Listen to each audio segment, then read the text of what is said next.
Welcome back. One final point before we go tonight. Listen up, ladies. The radical leftist feminists are here to save us. You don't need Jesus anymore. You have angry feminists to be your savior instead. After the midterm elections, where the radical leftist candidates in Florida, in Georgia, and in Texas all lost, the Women's March is blaming white women because 76% of white women voted for Governor-elect Brian Kemp in Georgia, 59% of white women voted for Senator Ted Cruz in Texas, and 51% of white women voted for Governor-elect Ron DeSantis in Florida. According to the Women's March, quote, "There needs to be accountability and an honest reckoning. There's a lot of work to do, white women, a lot of learning, a lot of growing. We want to do it with you. Stay tuned." A reckoning? Can you say creepy? Does anybody want the Women's March to swoop in and brainwash you?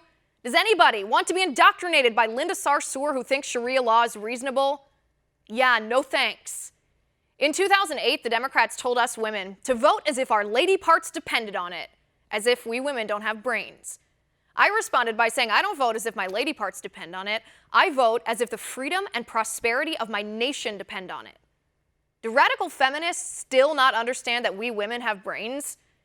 Newsflash, as a woman, and my skin color is irrelevant here, I can think for myself. I don't need a herd of angry feminists telling me how I have to think. I don't need abortion at all costs to be an enlightened woman. I don't need socialism to be an enlightened woman. I don't need identity politics to be an enlightened woman. I don't need radical leftist feminists telling me how to think. But according to the left, if I, as a woman, if I'm pro-life, that's just my internalized misogyny speaking.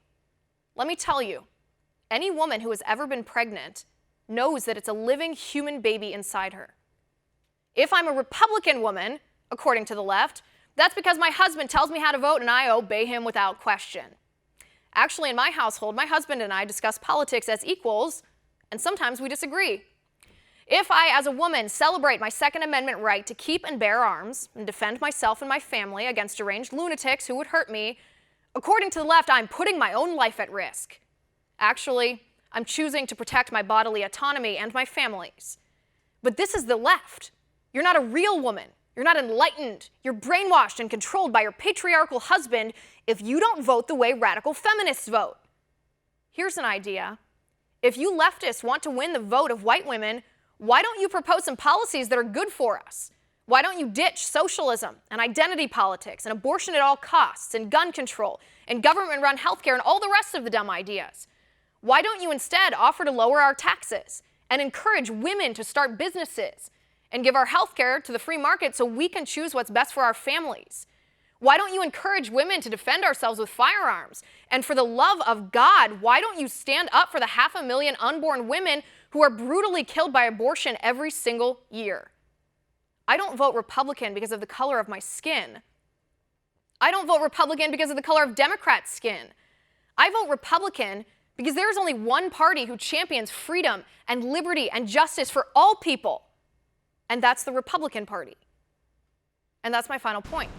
You can reach me on Twitter at Liz_Wheeler. If you like the show, please send me an email at oann.com/contact. In the meantime, catch us here tomorrow at 9 p.m. Eastern, and until then, have a good night.